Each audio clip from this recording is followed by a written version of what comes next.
What's happening, everybody? I'm looking at the wrong camera. My name is Brian. That is Shane. And you're watching the Popcast.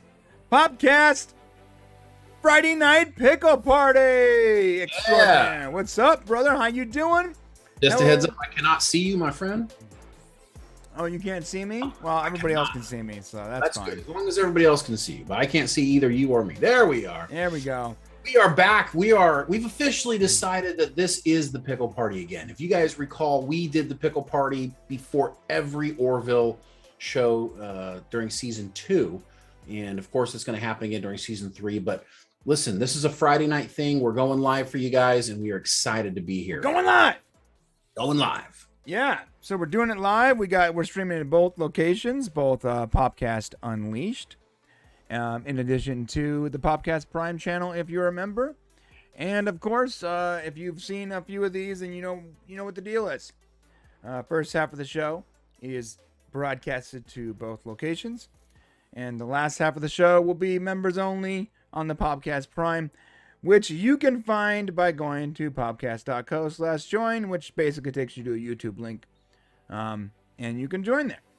Anyways, this week has been nuts. There has been news topic after news topic after news topic. And what we've been trying to do is, in addition to our weekly show, is do a little daily action over on Popcast Prime. And it's been fun, but it's also been a whirlwind of activity. That is well said. Yeah, it's been this new thing that we're doing basically because we want to be able to give our members even more content. What we're trying to do is every time the news drops, we actually take it to the members live stream first, and we talk about it there. So that's the fastest way to get the news, and then it'll come out at a later time on the Unleashed channel. But not a lot of the cool tidbits that we give just for the members only. So it's been a weird week. We've been really busy, and we have a lot to talk about today. We got 5 stories during the first half, 5 stories during the second half, and it's all good stuff that's really topical to what's going on right now. The movies, you can feel it, Brian. They're starting to pick up steam. Like you can feel like that movie grind that we were used to before COVID is coming back. You can just kind of feel it, especially with Shang-Chi coming out last night. We're going to be talking about that a little bit later in the show. But it's been busy. So it's been busy. Also, don't forget over on the members section, you get all of Shane's weird feet pics. And I'm not sure if you're into that, but I don't even know what that means. You're gonna have to break that one down. Oh, I've been secretly taking pictures of your feet, and I've made your feet an OnlyFans page. That's how I afforded that new Jeep that I bought. Yeah, basically just off the backs or soles of your feet. You'd have to use my feet because I'm pretty sure nothing else would sell on OnlyFans. So nah, you're sexy, man. Thanks. All right, so let's go over some of the topics we are talking about today. We are talking about a brand new Samaritan movie. It's a superhero movie with Sylvester Stallone. We're talking about Chris Evans and Scarlett Johansson reuniting in yet another adventure movie titled Ghosted. We're talking about John Cena, or like I say, super sad Cena. He's, in his words, super sad about Dave Bautista, for whatever reason. And that's going to be a good segment because I have very little love for John Cena. You do? Also, what's that? Okay, never mind. We'll talk about it later. Yeah. Also, China is once again limited gamers. And I have a weird love-hate relationship about that, which we're going to get into because, like, yes, I hate the fact that they're censoring this, but boy, is it going to make it easier to play online competitive games when the juggernauts of China can no longer practice. True. We're talking about Moonfall, brand new disaster movie about the moon falling out of the sky. The latest Dune reviews are not painting it as a good movie. Star Trek Picard literally cast, and we're going to talk about this because it's very odd, a new Borg Queen. Enterprise, the Star Trek Enterprise cast, ultimately very disappointed about the way Enterprise ended. A brand new show coming out for something called The Wheel of Time, which Shane's a huge fan of, and I'm sure we're going to talk about that a lot, which I'm excited about. And lastly, the ultimate rant bonus story, Marvel's Shang-Chi. Let me try that again. Marvel's Shang-Chi. Shang-Chi. Not streaming on Disney Plus. Sorry about that, ScarJo. Ooh, yeah, that's actually a really interesting story. So yeah, and we haven't had a chance to see the Shang-Chi movie yet. Shang-Chi. Now you got me doing it. Now the Shang-Chi movie, we haven't seen it yet. It came out last night. We were busy actually doing the audio for our next big Popcast Prime video, but we are going to get out to see it this weekend, so we can talk about it with you a little bit next week. It's going to be hot. It's going to be so hot. Oh, and if you guys see like this weird like spot on my head, I promise I'm not like getting cancer or something like that. I literally have like these blotches of sun coming through the window blinds in front of me. So yeah, it's very odd. Shane apparently doesn't know how to use duct tape. No, it's even worse. It's like there's 36 holes, dude. It just would not work. Bro, have you seen my window? It's covered in duct tape. Yeah, no, you and your level of I don't want to say OCD, but like your level of detail would definitely be able to take care of it. But yeah, it is OCD. Okay, well let's start the show, my friends. Woo! We're gonna start today. We're gonna kick today off with a little bit of Samaritan action because this is gonna be fascinating. Shane, what you got, man? What is this all about? What's up with Sylvester Stallone finally in a proper superhero movie? Well, it's funny because he has been in a couple of superhero movies. He was in Guardians of the Galaxy Volume 2 for a very short period of time. And of course, he played King Shark in the Suicide Squad that just recently came out. This movie is not really new news, even though it's kind of fresh for us. It had an original release date set for November 20th, 2020. And then it was pushed to December 11th, 2020, and then eventually pushed to June 4th, 2021. And then the COVID thing really broke out and they just said, forget about it. Huh. Now Samaritan's release date is set for August 26th, 2022, which is still basically a year away from now. Jesus. Yeah. So they're obviously having some sort of production issues with it. What we do know about it is that it is a superhero movie. Basically, audiences will be introduced to Sylvester Stallone's character, Stanley Kaminsky, a superhero who seemingly vanished 20 years prior to the start of the movie following some sort of tragic event. There's going to be a young boxing prodigy. I wonder if has anything to do with Rocky.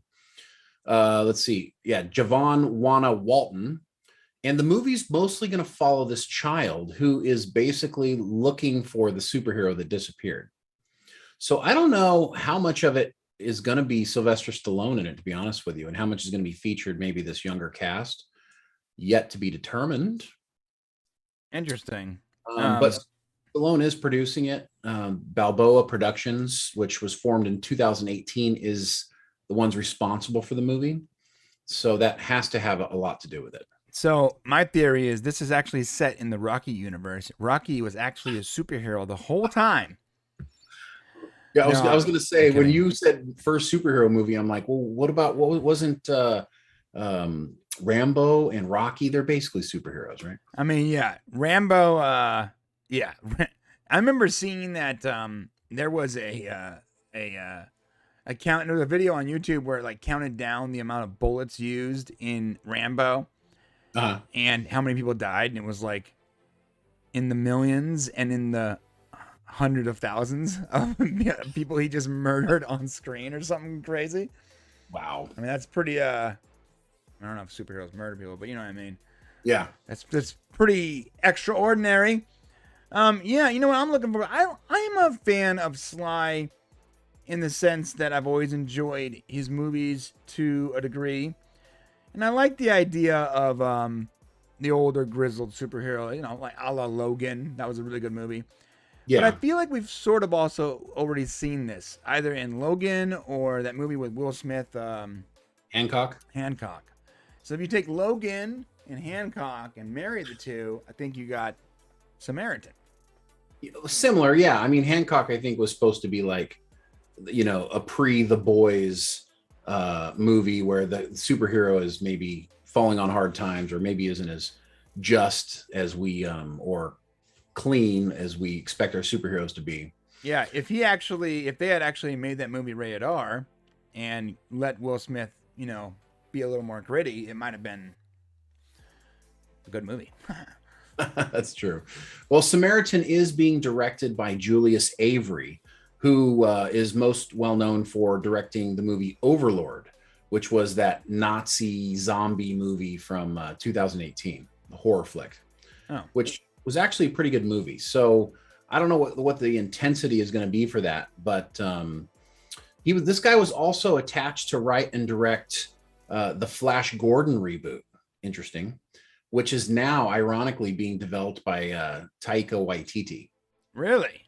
Yeah. So Flash Gordon, something I'm reading in here, he looks like Taika is going to be doing the Flash Gordon reboot. So that'll be interesting. Yeah, it's very interesting.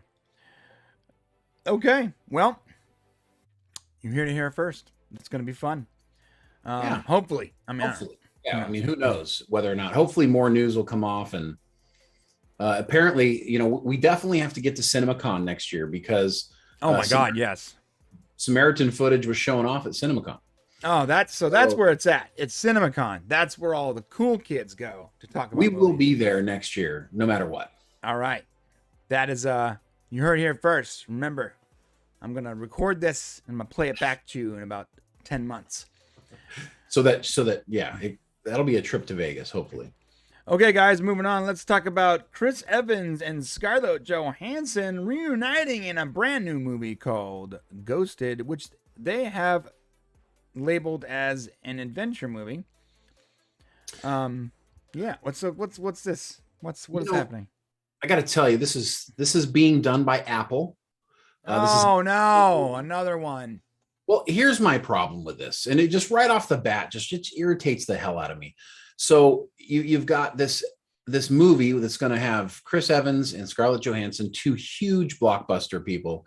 And what do you do when you look up the IMDb for this Ghosted movie? It doesn't exist. I mean, come on, Apple, get with it. I mean, Amazon's stuff, Netflix's stuff, HBO Max's stuff is all IMDb. Bro, our stuff is on IMDb. Get out of here. Even our stuff's on IMDb. We have two feature length documentaries, and one's on IMDb proper. It's been in there for over a year, and one is in the process of being reviewed, which will probably be on IMDb next week. So we are nobodies with tiny little YouTube channels, and we can create IMDb listings, or at least put the information out there so that an agency can approve it or whatever, Right. So basically Apple, somebody's dropping the ball. And this is just kind of the whole story with Apple. Apple's coming out with some very interesting content.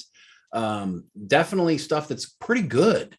And, it's people don't really understand how to watch it. Their marketing is for garbage.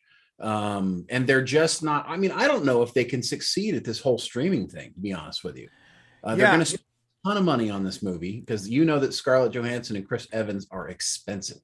No, you're totally right. And what's funny is I actually figured out how to get Apple iTunes or whatever it's called on my Roku devices because I'm not an Apple user. And I was able to subscribe, started watching stuff. I got to watch Mythic Quest, which is great. That's a great movie, great TV show. And I got to watch Ted Lasso, which is an amazing TV show. Both amazing TV shows, and I'm blown away that it's in its third season. And me, who watches everything, had never heard of it. There was no marketing, no commercials that I know of. It's all sort of contained within Apple's ecosphere, And the way I was able to actually install it on Roku is I had to go to my Roku site on a desktop and install the channel there because I couldn't find it on the actual device. So I think Apple needs to get it together because they have some good content. At least those two shows are really good. So how does a regular Joe like us, like me, not like you're like super tech freak, but a guy who doesn't know anything, how do I get to go see Apple stuff? How do I get to see Apple streaming? I think that there is a website for it, but I How do I get it on my TV? Is what I'm saying. Oh, I mean, you got to have a Roku. If you don't have Apple TV, you got to have I a don't Roku. have an Apple TV.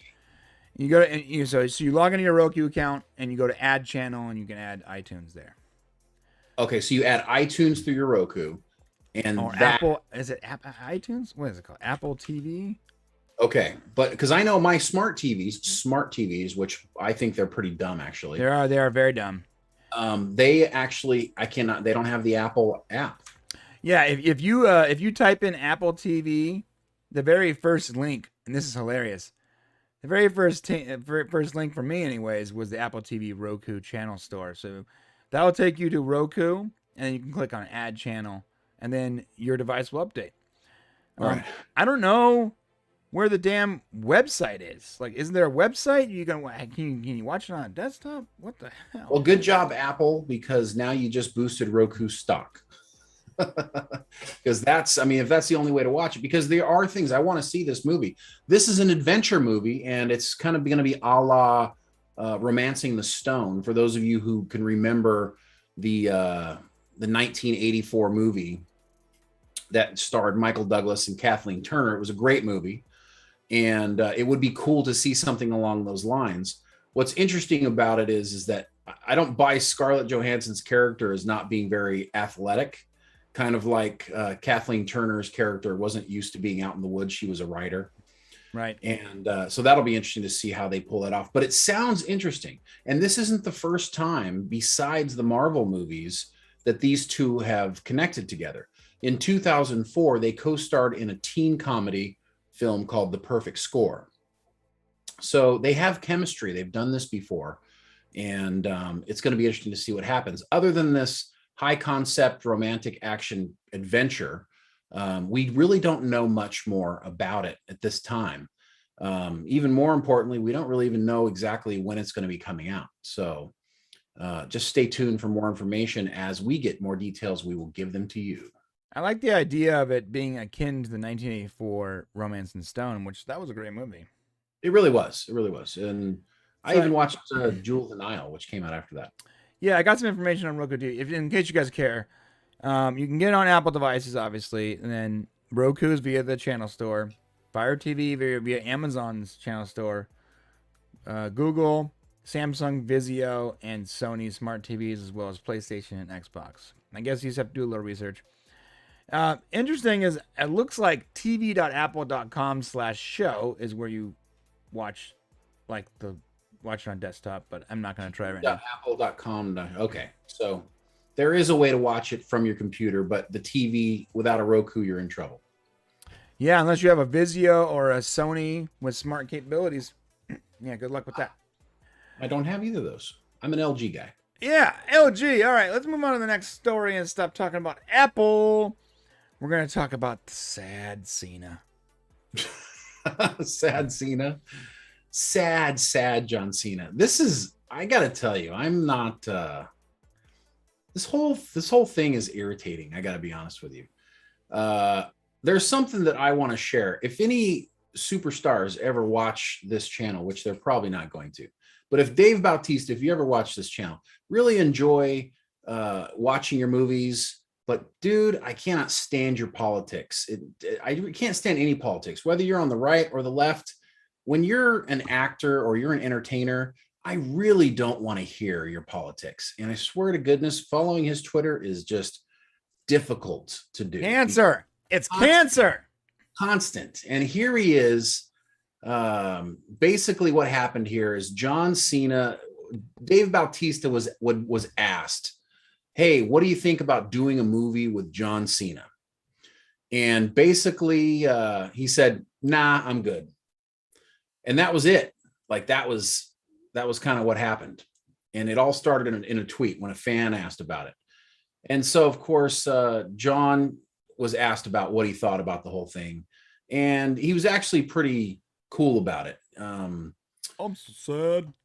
Well, it made him sad, right? He said but he also said to be brave enough to say something like that kind of allows him to go forth on his own. And I appreciate that. So he took a kind of a positive stab at it. Apparently, Dave Bautista doesn't want to do movies with other former or current WWE stars because he wants to separate himself from that world so that he can become the best actor he can become.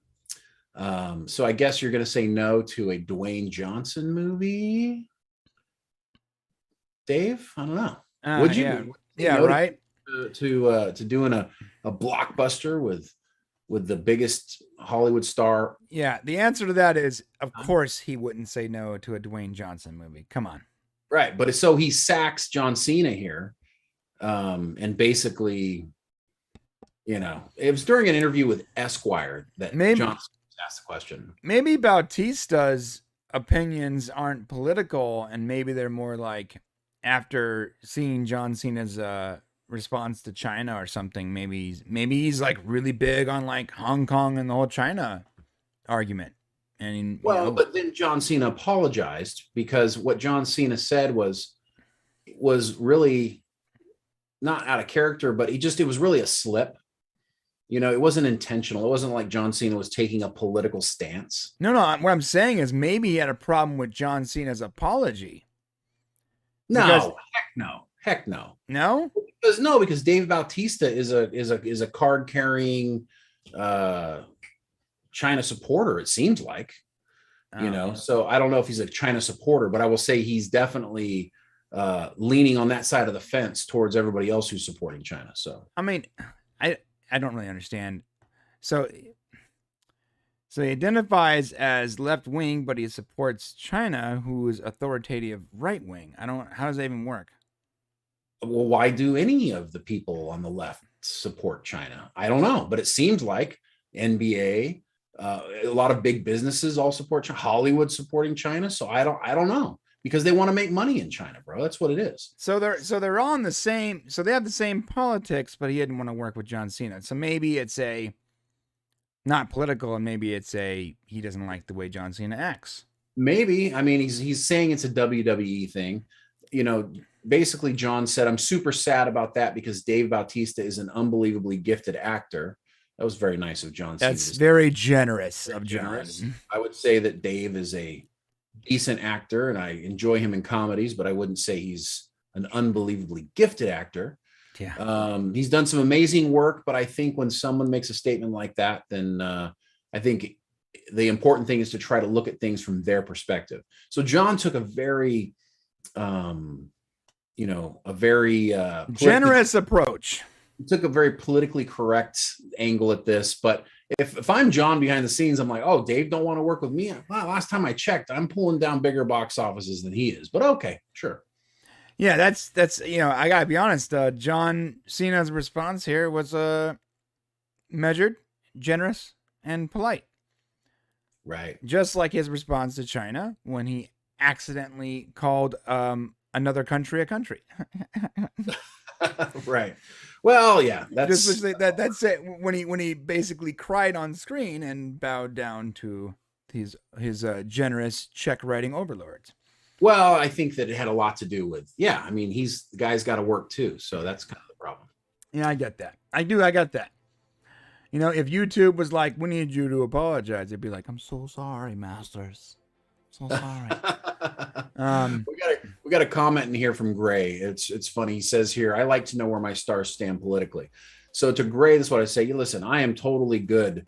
If you as a human being want to know where your politician or where your actors stand, that's cool. My issue is that I like to get lost into the character or into the person. I want to enjoy their work. So if I know what their actual stance is, I don't want to pick my actors based on whether they agree with me or not.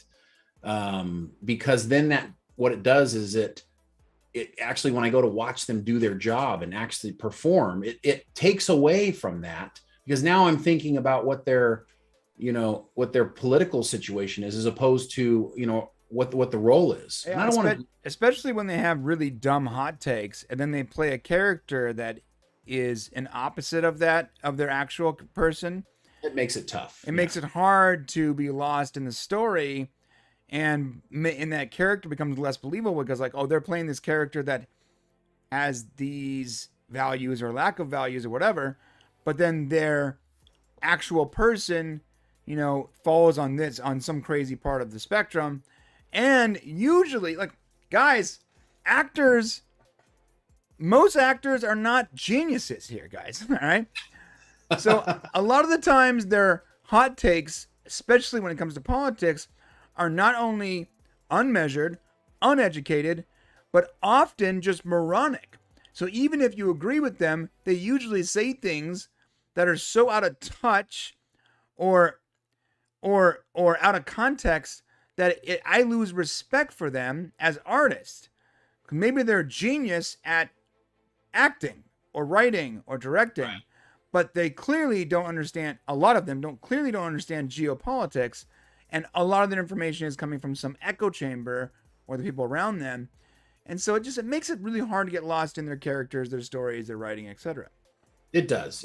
And, for anybody, I mean, anybody who, and it's sad that we live in a world today where everything is so divided. We pride ourselves in kind of just being true to our feelings, and we don't really talk about politics very much.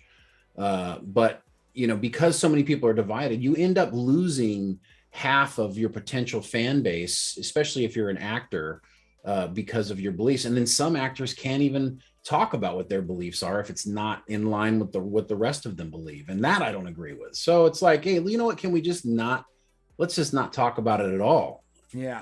Remember this, however you fall right now is not unpolitically, is probably not where you're going to fall in 10 years, because the pendulum is constantly shifting. And in reality, it's not red versus blue, right versus left, or whatever. It's actually regular people versus people with a lot of money. Regular people versus elite people. And if you think that the show that you see on TV or whatever between those two sides is anything but political theater, then you'll learn, because it's you, regular people, versus, I'm not saying versus, but they're in charge, versus people that are in charge of us. And there's a reason why the power is constantly shifting every decade, because they gotta keep the theater up, bro. Right? It's elites versus regular people. It's like we're the regular people versus the people that have billions of millions of dollars and that control the flow of information, control the flow of money, control the stocks. Oh, they want this stock to be more valuable? They short it and it becomes more valuable. They want it to be less valuable. It's all being modified, and we aren't actually in control of that stuff. What we are in control of is our ability to be skeptical about the reality around us, and just mind our own business. That's what we have control over. That's true. Yeah. So anyways, I don't know how we got off on that point, but John Cena's super sad. Because John Cena and Dave Bautista's Twitter profiles are just like cancer. We will not be seeing Dave and John in some sort of buddy. We will be seeing Dave and Jason, I guess, because Jason wasn't a WWE star in a buddy cop movie. But I gotta tell you, in another life, Jason Momoa, given the chance, would have been a WWE star. Yeah, if he hadn't been picked up on the beaches of Hawaii, looking all godlike when he was surfing, to be an actor for sure. Yeah, and I love Jason Momoa's politics, because all of his politics are pretty much all about just Hawaii. It's very personal to his. I don't know about this geopolitics crap, but you know what they're doing in Hawaii? They're messing up the waves, man. Not cool. You got too many big satellite dishes. Yeah. Yeah. All right. Let's move on from Sad Cena. Sad Cena. I like move that. On. Well, we're going to be talking about one of his favorite masters, China. Like that segue? That was pretty good. Yeah. But this China's doing some crazy stuff, man. Yeah. We talked about previously where they were putting a time limit on video games for kids. Like they were going to cut them off at like 10 p.m. Right. And they couldn't get back on until like the next morning. So no gaming like overnight, right? Right. Well, 2 days ago, something new decided to happen. China set a 3-hour limit for kids playing online video games. Oh, a day? Well, let's read it here. Beginning September 1st, video game companies like NetEase and Tencent, by the way, it's if you're investing in video game companies, Tencent's pretty good. Okay, yeah. Okay, hold up. Yeah. Tencent and Take-Two. Take-Two is also good. Yes, you're right. Yeah. Sorry, back to it. They are required to limit online gaming to just 3 hours per week for minors. Wait, what?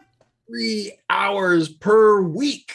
Oh my God. Gone are the days of the China domination in competitive video games. Well, at least for the kids. I mean, I think adults. But that's where it starts. They get really, really good and they hit 18 and they start competing, internationally in like League of Legends, Counter-Strike, Dota. Yeah. Dude, they've dominated the scene for years. It's in fact, everybody always says it's basically China versus the rest of the world. It's like there might be years where this region wins, but more often the juggernaut that is the China video game scene has always been super strong. Well, I'll tell you this. Yeah, you're 100% right. Let me read the rest of this, and then I'm going to tell you why I think this is a really bad move for China in their future. Okay. So it says, as reported first by Bloomberg, children under the age of 18 will only be allowed to game for 1 hour between 8 p.m. and 9 p.m. on Friday, Saturday, Sunday. Oh my God, that's not even enough time for a public match. Like you can't even play a Dota game in an hour. As well as public holidays. So those days, public holidays, 8 p.m. to 9 p.m. Additionally, game companies are required to restrict online gaming during these hours and must enforce a real name verification system in place, according to Reuters. So they're going to have to, like, you can't fake it out. You got to have a real name system in place. It's going to be like one name to that IP, and it's either on or off. China sucks. And of course, this is not the first time video game limits were imposed in China. In 2018, Tencent implemented a similar system where it enforced age checks and limited time spent on its mobile game Honor of Kings to 1 hour per day for children up to the age of 12, while children between the ages of 13 and 18 were restricted to playing for a maximum of 2 hours per day. So China's going like all in on this. Why are they doing it? They think that video game playing is addictive and it's affecting their national goals. I mean, it is addictive. I'm actually part of a 12-step program for Dota Addiction Anonymous. Well, the first step is recognizing you have a problem. But I feel like the person I am today, legitimately, my ability to manipulate technology and all the various skills I have on computers came from me playing games as a teenager. I fell in love with technology and patterns and graphics because of video games. I would be a completely different person had I not had video games. Well, they're describing the online gaming thing as a spiritual opium. So basically like combining religion and drugs. That's pretty intense. Opium epidemic back in like the 20s. Wow, there's been an opium epidemic. No, but specifically in like San Francisco and like the coastal cities for when it came to like the Chinese population. I'm reading about that specifically, but I know that opium was a big problem, when they first started coming over to the United States. Opium dens and the opium dens, that's right. Which I gotta be honest, if I had a time machine, okay. Let's imagine I had a time machine. There's various places I would 100% visit with a time machine. But on my top 5 list of things, I would love to just go to an opium den once. Not just saying I'm going to get addicted. I just want to see what that experience would have been like. That's it. And I want to go to the OK Corral and sit way back and watch who actually won that fight, because no one really knows, but history is written by the winners. So that's true. So you're thinking you'd go to Tombstone, Arizona if you could time travel. Yeah, I mean, I wouldn't stay there for a long time. Just want to be there for that the OK Corral fight. I want to see that firsthand. I would like to visit an opium den, 100%. Probably hit up Egypt, because I remember the Queen of Egypt was just fantastic in every way and gorgeous. You mean the Egyptian pharaoh? Oh, like Cleopatra? Like Cleopatra. I want to see what Okay. Cleopatra actually looked like. Thanks. Okay. And the kings in multiple kingdoms fought wars over this chick, Okay. right? She had to be just absolutely stunning, I'm assuming. Okay. Or powerful, and they wanted to. Yeah, Egypt was a very, bountiful country at that time. It's possible. That's possible. Sure. So what do you think? And then I would gonna... go back. He's Sorry, not done. one last thing I would 100% do. I would go back and make sure that the new Star Wars movies weren't made. Oh, interesting. I would influence George Lucas to be like, listen, man, you don't need to make prequels. And in about 10 years, when Disney wants to buy it from you, I suggest maybe shopping it around first. I'd be okay with the prequels. I just wish that he would have left one character out. We would have been okay. Oh, you're talking about Luke Skywalker. No, of course not. You're talking about Jar Jar Binks. Prequels? What are you talking about? Misa, Dodger. If there was one, if they would have left that out, it would have been okay. Yeah, I mean, there's many problems with prequels, but that was like so glaring that so many, even the apologists, people are like, I love the prequels. They can't get behind Jar Jar Binks. No one can. It's just too, yeah.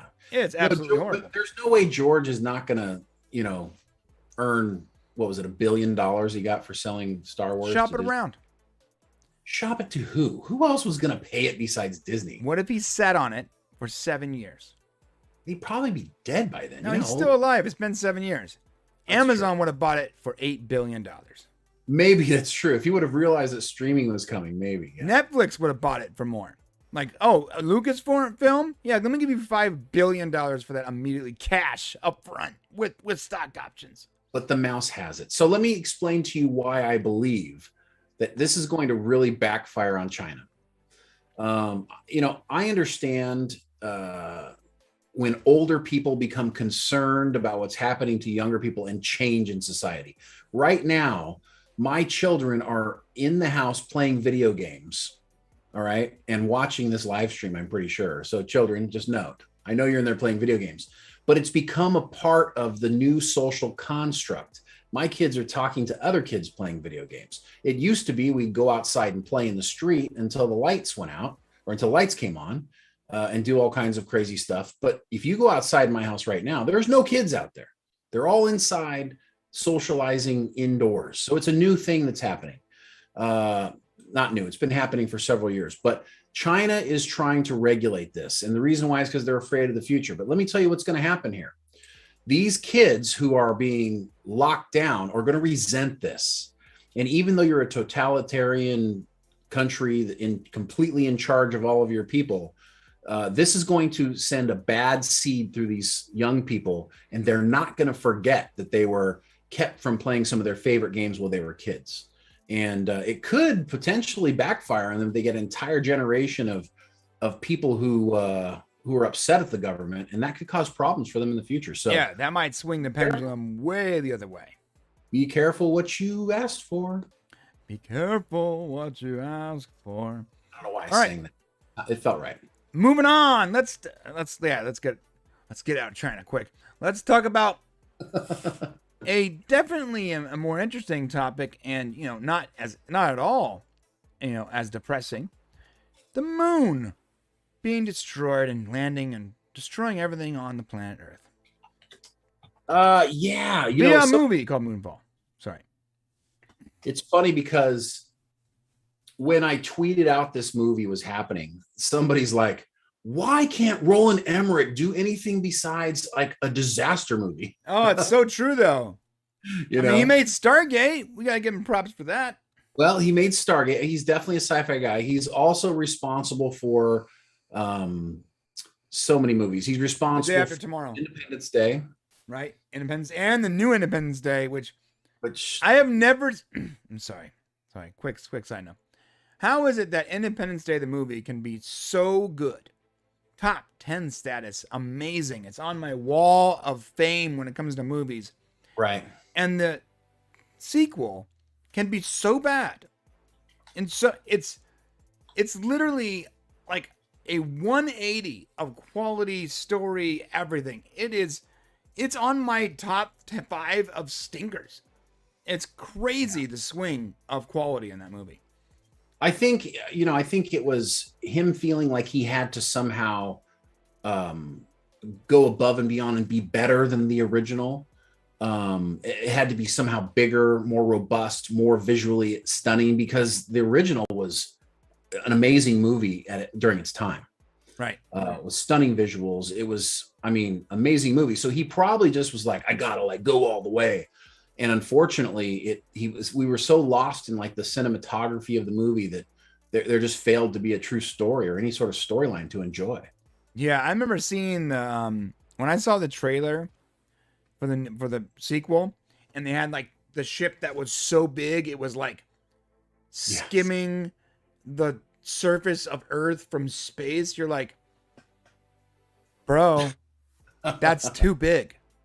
Yeah, that's going to actually create its own gravity. Yeah, it was bigger than the planet.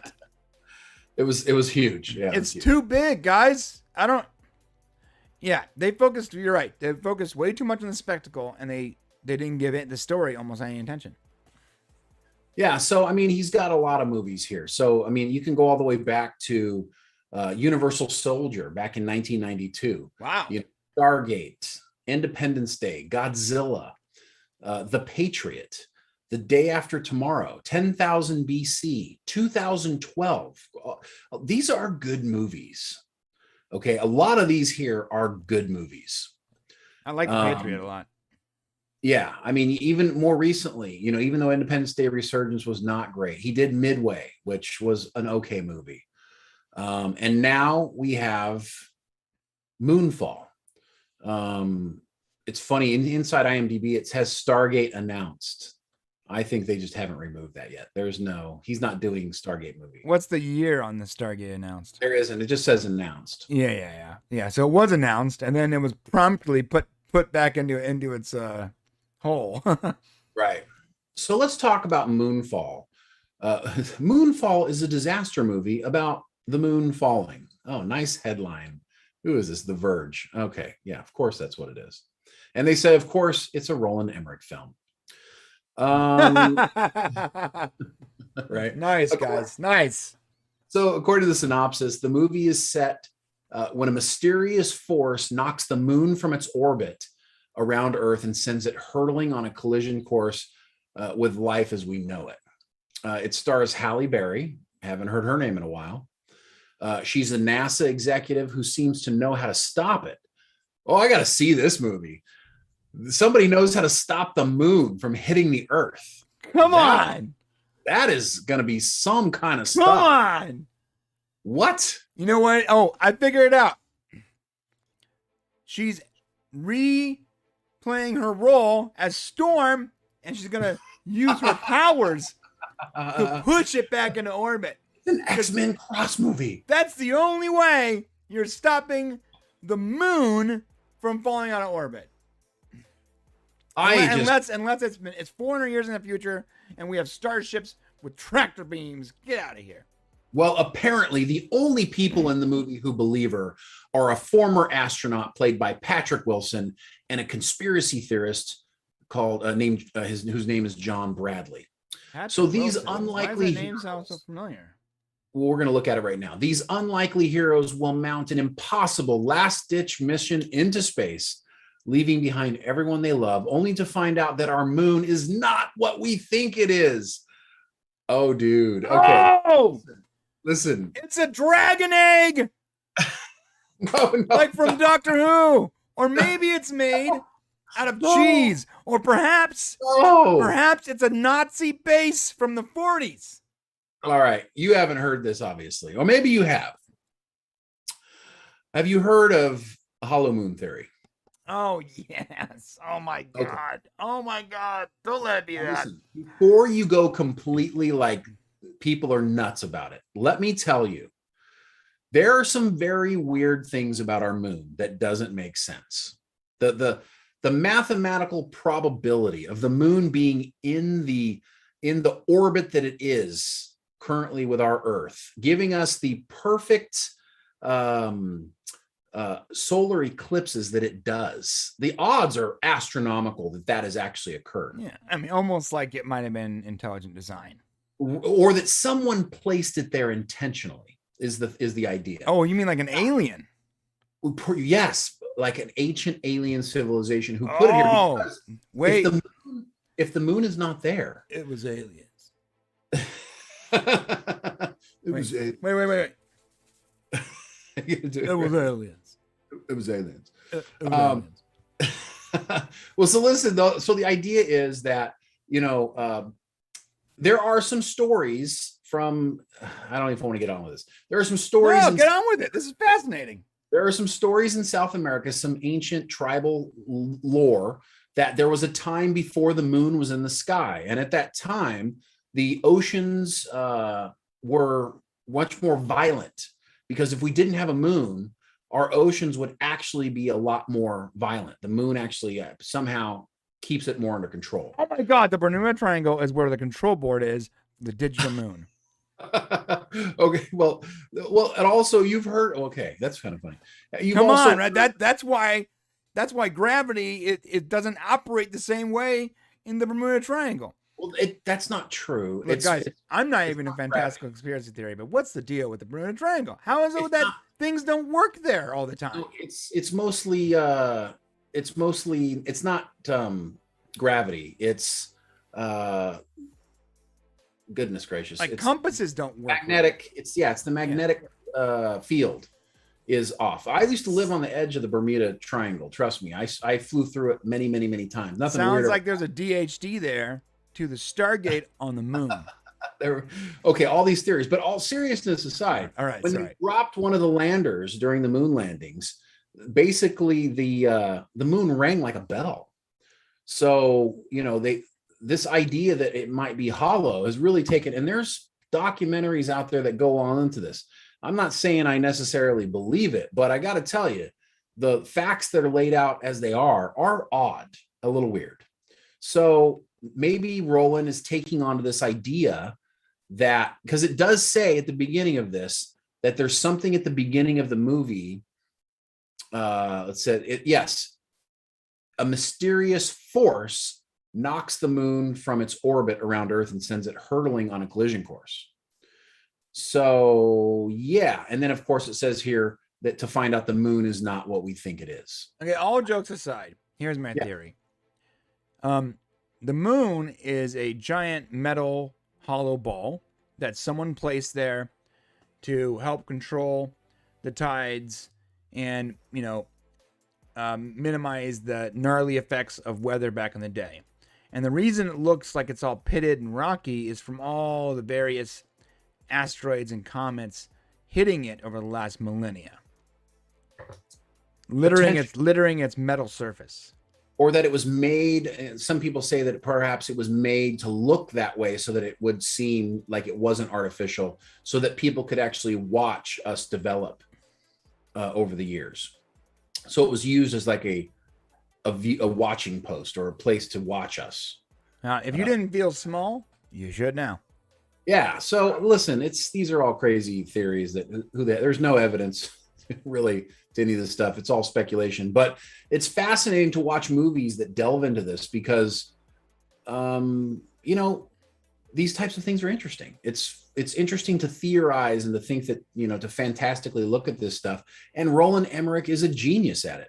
2012, no matter what you say about the fact that the Mayans had it wrong, that movie is fantastic. And I can watch it any given day. Watching John Cusack run around like a crazy person, flying planes and John Cusack though is what made that movie for me good. Of course, yeah. If it was any other less emotive, talented actor, I probably let's say it was like, no offense to The Rock, but let's say that it was The Rock. Well, he did San Andreas, so and San Andreas wasn't great. It just would have been so unbelievable. Because the whole concept of 2012 was super unbelievable from the get-go. But then you take a very talented, intelligent actor like John Cusack, who has a little bit of comedy chops, and it becomes a little more of an adventure movie, Yeah, and I think John handled it in a way that was just the perfect level of like skeptic and yet believability. And he just happened to be in the right place at the right time in every situation for him to end up being able to, save him and his family at the end. So Right. very interesting. I'm very curious to see what's going to happen with this movie. What do we know about it? It's expected to come to theaters in February 4th, 2022. So it's really just around the corner. Surprised we haven't heard more about this. What are we? 4 months away? Okay. Wow. This is not good news, though. It's coming out in February. Agreed, but it's like the doldrums of movies. That's where the bad movies go to be hidden from the world. Well, and we do need to be a little bit concerned because Halle Berry hasn't. It's been a long time since she has harnessed a movie on her own. Ain't that the truth? It's been a long time. Patrick Wilson, he's a well-known actor. We've seen him in lots of things. John Bradley, he's got a familiar look to him, but he hasn't done much. Donald Sutherland is also in the movie, and so that actually lends it some credibility.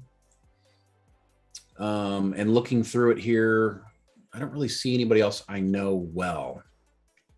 So let's hope Halle Berry's got some chops. She can carry this thing. Let's hope Donald Sutherland brings his best Hunger Games, acting to it. Oh, he was in Hunger Games, huh? He was the bad guy in Hunger Games. No joke. Oh yeah. And he was good. He was great. Yeah, he was. He was very good. Even though I did not like Hunger Games at all. Just not remotely a fan of that movie. But some of the actors in that movie were phenomenal, including the main character, who I know not everybody likes, but she was very good. Oh, Katniss Everdeen? Yeah. Well, the book was actually pretty darn good. The movie was good too. It got a little weird as it went on, but side note, you know what book you told me was good, and I ended up actually liking the movie, was that Maze Runner. Maze Runner was good. Yeah. Yeah. I loved the books. The books were phenomenal, and the first movie was awesome. Yes. And it was not given enough credit for how good it was, in my opinion. Yeah. I mean, they did get a trilogy out of it, so at least they got that. And they need to do the prequel. Prequel is actually just as interesting. I mean, they got a trilogy, but if you look at the filmography for Roland Emmerich, now this is the thing that's interesting about Roland Emmerich. He's got quite a bit of time in between projects. And it will be interesting to see if he can pull this off. It's been a while since he's had a successful movie. He did White House Down in 2013. I forgot about that one. Oh, wasn't that like a ripoff though of Olympus Has Fallen? Yeah, that was the one I think with Jamie Foxx. Yeah. I don't know which movie was better, but I know that I saw Olympus Has Fallen first, and I was like, that's a good movie. And I remember thinking, I don't really need to see White House Down. I liked White House Down. Actually, Jamie Foxx is a great actor. And then I saw the London Has Fallen sequel, and I'm like, oh, it's good. Both those movies were good. But since then, in 2013, he had Midway in 2019, which wasn't critical. And now he's got Moonfall in 2022. So there's been some not a whole lot of stuff going on there for him. So it'll be interesting. This is either going to be a sleeper hit or it's just going to slip into anonymity pretty quickly. It's definitely going to be a sleeper regardless, whether it's good or bad, because it's launching in February. So, something's got to play in February. We still go to the movies in February. Yeah, but not for the big action piece movies. I mean, I'll go see anything good in February. I get it. Like the summer is supposed to be the time or whatever. I've never quite understood that. Like maybe because we live in California where it doesn't snow here ever. I mean, I don't get it either per se, but I'm just saying the way it's been for years is end of January, beginning of February is sort of a dead time for movies. They put the movies that they don't expect to do well in those time slots because those time slots are not as coveted as other time slots. I mean, that's fair. That's a fair assessment. Let's see who's running this movie. Looks like it is. It's filming in Canada, and the production companies. Whoa, Ken said there's a trailer for Moonfall. Hold the phone. Yeah, we can't watch it right now. I mean, we can watch a little bit of it. We can watch a little bit of it. Oh, it just came out. Came out yesterday. Oh, did it just come out? Okay, well, that's how we missed it then. Okay, hold up. Okay, hold up. Let's just check this out real quick. Yeah, it does. It says teaser trailer. Actually, it's today. Today. Thank you, Ken. Let's check this sucker out, bro. Of course, I can't. Enjoy it. I mean, you can't hear it. Yeah. That's all right. You tell me if it sounds good. But why, some say the moon? Why choose this as our goal? Well, I am 5:30. So right now it's Nixon talking about. No, it's not Nixon. Not Nixon. Kennedy. Kennedy talking about the moon landing. 5 years ago. I actually did see this trailer. Sorry. Oh, you did. We're talking about so many darn movies. I forgot I saw it. So that's not a good sign. Right? That's not a good sign. I gotta be honest though, the shot of the moon being That's that close, that's a cool shot. Yeah, yeah. I But remember. what does it look like to you, Shane? It looks like the damn giant spaceship from Independence Day 2 that was doing the same exact thing. Remember? Yeah, you're right. Remember, it was like skimming there, and you're like, look. Here's the deal. Let's say we survive this event. Yeah. The Earth is forever damaged. You cannot skim 8% of the Earth's surface and not have serious problems for decades. Well, if the moon is actually the moon, there's no escaping this. If the moon comes, suddenly hurtling towards Earth, that's the end of it. Now, so it has to be some sort of alien aircraft, or right? Alien craft. Look at this. Look, everything is just being destroyed. Gravity. All right. Oh, that'll be fun to watch. Yeah, I mean, it was fun. Look at that. Jesus. Like, that's the exact same shot from Independence Day 2. Kissing the Earth. In the year 2022. Wait, that's like next year, homie. It's in 4 months. But but this is talking about the movie is taking place in 2020. I don't understand. But why not kick it up like 6 years? Well, because it doesn't have to. Because of the alien technology can kick in at any moment and surprise us all. Right. Why not have it be? But you immediately date the movie. Literally that year. You were dating the movie that year. What if it was in 2026? Well, he's done it before. When did 2012 come out? Oh, 2012. That's a good point. That's a great point. Whoa, look at this shot again. Look at that. Oh, my God. Cool. So it's going to be visually amazing. Yeah, I'm just kidding around. I know YouTube's going to give us this much. video. Huh? What? It doesn't give us much. No, it doesn't say anything about the aliens in control of the Stargate that controls the moon and the ancient reptilian race that is actually in control of our government currently. I really wish it would talk about that, plus the whole hollow Earth aliens that exist inside the Earth that have been coming out and taking human form randomly to make all the frogs gay. Yeah, I don't think that was the theory, but okay. I'm sorry, I'm back. Whoa, who was that on the microphone? I think you combined a couple of things there. Okay? I did. I did that purposely. Like I'm not making fun of those people. I think that skepticism is one of the most important qualities that humanity has. I do think though that some people might get lost in it sometimes and combine a whole lot of stuff until their ideas are fragmented to the point where they can't really be skeptical anymore. Well, skepticism means they don't really believe in things. So it's the opposite of that.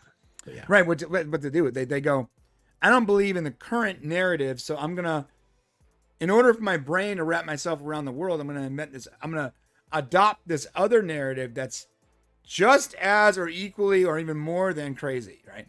Which is conspiracy theory-ish. Though I think that's more of usually skeptics are against the conspiracy theorists. So although all of that should exist. All of those ideas out there on YouTube or whatever platform, they should be allowed to be discussed. Absolutely, 100%. They should be allowed to be theorized. They should not be throttled or censored because people should be able to make their own decisions based on information they gather themselves.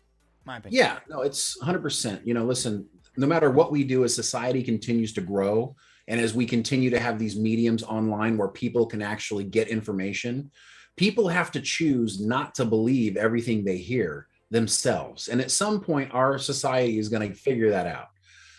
But right now, we've got a lot of people just listening and blindly believing. So it'll be 300 years from now after World War VI.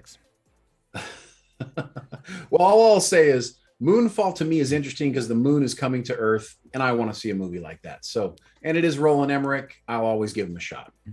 I won't always give him a shot, but I'll give this movie a shot. I will. I'll give him a shot. Whatever he puts out there. Nope. If he makes Independence Day 3, I'm not going to waste my time. Okay, let's go over this again. Okay, let's start from the beginning. Universal Soldier, Stargate, Independence Day, Godzilla, The Patriot, The Day After Tomorrow, 2012, White House Down. You got to give the guy a shot. Most of his movies have been good movies. Let's talk about the bad ones here. 10,000 BC, I didn't see. Stonewall, I didn't see. Independence Day 2, a stinker. Other than that, he's done a good job. Don't always give him a shot. I mean, I will always give his movies a shot. I will go watch what he makes. But you didn't watch 10,000 BC. Well, I just wasn't interested. It looks kind of. All right. But I mean, I'll give it a shot. If it looks interesting to me, like if he makes a movie and anything sci-fi he makes, I'm going to be interested in. That's fair. So if it's science fiction. Okay. We've talked about Roland Emmerich for way too long. Let's move on because we are approaching the end of the Unleashed portion of this stream, and we will be continuing the stream solely on the Popcast Prime channel, of which you can, if you are watching right now on PCU, then you probably just saw that, and you can find that if you go to that link. And link in the description, you can watch the rest of the show there, because we're about to talk about another 5 topics. Let me just quickly tell you what those are. We're talking about the Dune review, Star Trek Picard's new Borg Queen, the Star Trek Enterprise cast and their opinions on the end of that show, the Wheel of Time TV show, and Marvel's Shang-Chi not being on Disney Plus and what that means for actors and actresses. I messed it up again, didn't I? Yeah, we're going to have some interesting live conversations. And plus, in our members section, we also share personal details of what's going on with us, which is always entertaining, at least if you want to have a couple laughs. Always a good time. It's always a good time. So yeah, if you're on PCU right now, you are seeing this text that says popcast.co/join, also in the description below. You can hit that link and you can watch the rest of the show by becoming a member of our wonderful Popcast family today. For only 15 installments of 32 cents. I'm kidding. It's pretty darn cheap. Also, we're going to jump into the video of the week, which this week is absolutely hilarious. And it also has to do with things we've talked about in the past, which makes it even more hilarious. It's perfect. Yeah, it's great. Right now, we are going to leave PCU. I'm going to go ahead and leave the Popcast join text on there for you guys, and you guys will be able to hear our voice for a while.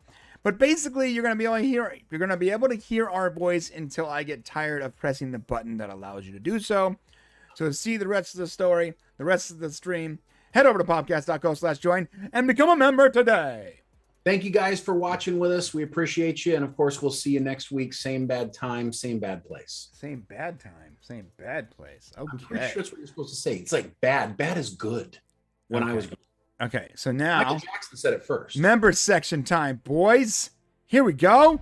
Woo!